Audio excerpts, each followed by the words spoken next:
भी मैं देखती थी तो मुझे मतलब मैं रोती थी। लेकिन फिर मैंने दिन ब दिन मैंने सोचा कि ये जो है ये मेरा लाइफ टाइम है, ये मेरे साथ ही रहेगा। जो मैं दूसरे एसिड अटैक सर्वाइवर्स को देखती हूँ ना, तो मुझे बहुत दुख होता है। मैं अपना भूल ही जाती हूँ जब मैं उनको देखती हूँ, क्योंकि कुछ ऐसी भी है जिनके दोनों आइज का जो विजन है वो खत्म हो गया। ये इंसिडेंट हुआ था 2013 में। लेकिन इस चीज के लिए मैं कभी सोची नहीं, मतलब अब मैं सोचती नहीं हूँ। मैंने ये वो जो इंसिडेंट हुआ था वो मैंने निकाल दिया है दिमाग से बाहर। हाँ, स्ट्रिक्ट लॉज बनने चाहिए। दूसरा, जिनके साथ ये होता है उनको सामने आना चाहिए। घर में बैठे बैठे कुछ नहीं हो सकता। जब तक आप सामने नहीं आओगे तब तक कुछ नहीं हो सकता। रुकैया की अभी तक 25 से जायद लेज़र सर्जरीज हुई है, 10 से जायद उनकी मेन सर्जरीज हुई है। और इनका मानना है कि अगर और भी सर्जरीज का उनको बोला जाए डॉक्टर्स के द्वारा, तो ये और भी ट्रीटमेंट करने के लिए रेडी होंगी। आदाब, आप देख रहे हैं आवाज़ द वॉइस और मैं हूं नज़ीर गनाई। श्रीनगर के बागात एरिया में 12 साल पहले एक दिलदोज वाक़या पेश आता है, जब एक लड़की रुकैया जान मामूलन बाहर आती है अपने घर से और इन पे एसिड फेंका जाता है। और 12 साल में क्या बदला है रुकैया के लिए, और 12 साल में इन्होंने कितना स्ट्रगल किया है अपनी लाइफ को लेके, रुकैया से जानते हैं।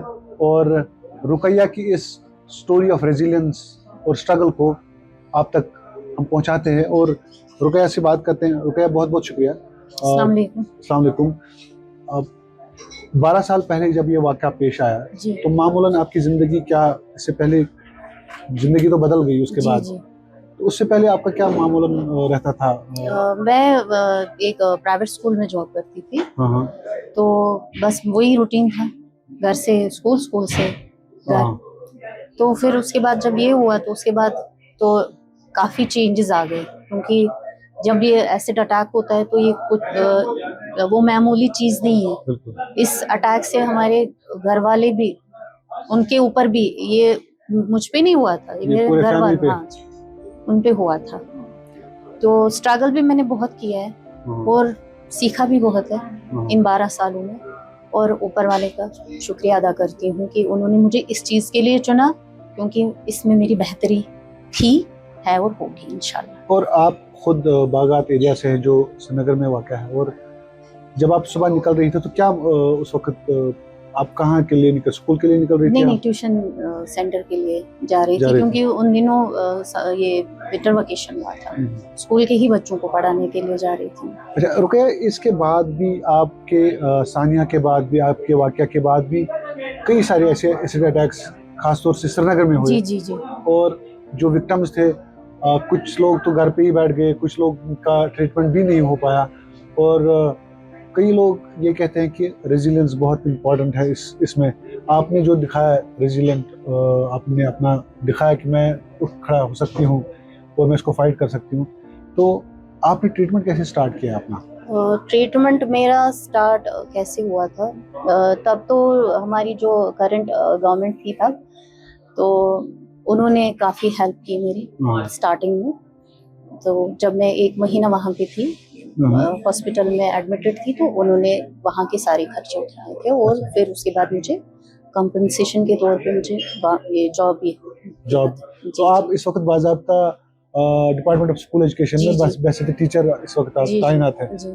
तो जब आप बच्चों के साथ इंटरेक्ट करते हैं, खासतौर से लड़कियों के साथ, तो उनको आप क्या बताते हैं इसके बारे में? क्या आपको कभी सवालात पूछे जाते हैं कि? नहीं, बच्चे तो मतलब ये वो तो छोटे बच्चे हैं, मैं मिडिल स्कूल में हूँ, वो ज्यादा ये चीजें नहीं पूछते हैं। मेरे कलीग्स वगैरह है, उनका मेरा मतलब उनका मेरा बहुत काफी सपोर्ट है, और वो मुझे काफी सपोर्ट करते हैं। नाज़रीन, आपको बताएंगे कि रुकैया की अभी तक 25 से जायद लेज़र सर्जरीज हुई है, 10 से जायद उनकी मेन सर्जरीज हुई है। और इनका मानना है कि अगर और भी सर्जरीज का उनको बोला जाए डॉक्टर्स के द्वारा, तो ये और भी ट्रीटमेंट करने के लिए रेडी होंगी, क्योंकि ये मानती हैं कि जो एसिड अटैक होता है, जो विक्टिम होता है, तो उसको बाहर आना बहुत ज़रूरी है और उसको स्ट्रगल करना बहुत ज़रूरी है। तो आपके माँ बाप, आपके घर वाले, आपको जब ये अटैक हुआ जी तो उसके बाद बहुत कुछ बदल गया होगा, घर पे भी जी बहुत कुछ बदल गया होगा, जी आपके आसपास भी। जी। तो कैसी वो जिंदगी? वो जिंदगी तो मतलब बहुत ही मुश्किल थी, लेकिन अल्लाह ताला का शुक्र है कि मेरी मम्मा तब भी खड़ी थी और अभी भी खड़ी हाँ। मेरे साथ। तो शाहीन नूर यज़दान जो एक सर्जन है, प्लास्टिक सर्जन है, तो इनसे आपका ट्रीटमेंट हो रहा जी है। जी तो are you satisfied with your treatment? बहुत। हाँ हालांकि मुझे बोला भी गया था कि आप सेकंड ओपिनियन के लिए किसी और डॉक्टर से बात करो। हाँ मैंने कहा मेरा जो दिल है वो मुतमईन है हाँ डॉक्टर शाहीन से, हाँ। तो इसलिए मैं डॉक्टर शाहीन से ही अपना ट्रीटमेंट करवाऊंगी। तो क्या अभी यहाँ पे कश्मीर में आप उनको क्या कहेंगे जो अभी भी इस चीज़ का विक्टिम बन रहे हैं, जो ये ऐसी जैसे सानियात जो पेश आते हैं, तो उन लोगों को आप क्या कहेंगे इस वक्त? पहले तो मैं अपनी जो हमारी जो गवर्नमेंट है, यूटी गवर्नमेंट जो है, मैं उनसे रिक्वेस्ट करना चाहती हूँ कि इसके लिए कड़ी से कड़ी सजा मिले। स्ट्रिक्ट लॉज बनने चाहिए इसके हाँ, लिए। स्ट्रिक्ट लॉज बनने चाहिए। दूसरा, जिनके साथ ये होता है उनको सामने आना चाहिए। घर में बैठे बैठे कुछ नहीं हो सकता, जब तक आप सामने नहीं आओगे तब तक कुछ नहीं हो सकता है। तो जब आप उसके बाद जब ये सानिया पेश आया, तो उसके बाद जब आप इसी विक्टिम्स के बारे में पढ़ते थे या उनके बारे में सुनते थे? पढ़ती नहीं थी, मैं तो मिली हूँ। ये अपोलो हॉस्पिटल में मैंने देखा है। जब मैं उनको देखती थी तो मैं अपना भूल जाती थी, क्योंकि मैं ऊपर वाले का ये भी शुक्र करती हूँ कि जितना मुझे लॉस हुआ है ना, उससे कई ज्यादा उनको हुआ है। डिफॉर्मिटी बहुत ज्यादा हुई। हाँ जी। तो ऊपर वाले का लाख लाख शुक्र है कि इतना ही जितना है इतना ही है। जो मैं दूसरे एसिड अटैक सर्वाइवर्स को देखती हूँ ना, तो मुझे बहुत दुख होता है। मैं अपना भूल ही जाती हूँ जब मैं उनको देखती हूँ, क्योंकि कुछ ऐसी भी है जिनके दोनों आईज का जो विजन है वो खत्म हो गया। फिर भी मैं शुक्र करती हूँ ऊपर वाले का कि मैं चल सकती हूँ, क्योंकि एक आई में अगर विजन है तो आपकी एक आई में विजन है और एक में नहीं है जी। तो जो साइकोलॉजिकल ट्रॉमा होता है एक खास तौर से एक विक्टिम पे, और ऐसे विक्टिम्स हमने देखा है मोस्टली जो है औरतों पे ही हुआ है, और क्या लगता है क्योंकि वो जो ट्रॉमा है उससे बाहर, क्योंकि एक वुंड से ज्यादा एक ट्रॉमा बहुत ज्यादा है इसमें, तो उसमें कैसे फाइट करते थे आप?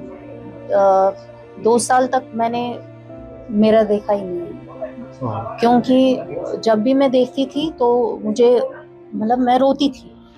लेकिन फिर मैंने दिन ब दिन मैंने सोचा कि ये जो है ये मेरा लाइफ टाइम है, ये मेरे साथ ही रहेगा, इसलिए मुझे इस ट्रॉमा से बाहर आना है। जब तक मैं खुद के साथ ये फाइट नहीं करूंगी ना, अपने अंदर मैं फाइट नहीं करूंगी, तब तक मैं दुनिया के साथ लड़ूंगी नहीं। तो इसलिए मैंने सोचा कि मुझे ये चीजें जो है इसके बारे में सोचना है मुझे। ये इंसिडेंट हुआ था 2013 में, लेकिन इस चीज के लिए मैं कभी सोची नहीं, मतलब अब मैं सोचती नहीं।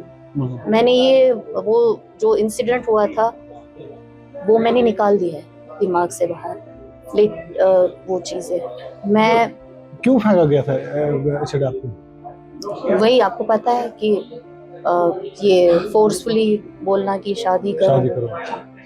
तो अभी आप शादी के लिए रेडी हैं? इंशाल्लाह, अगर अल्लाह को कोई बंदा नेक बंदा मिला तो इंशाल्लाह आप लोगों को दावत मैं करूंगी।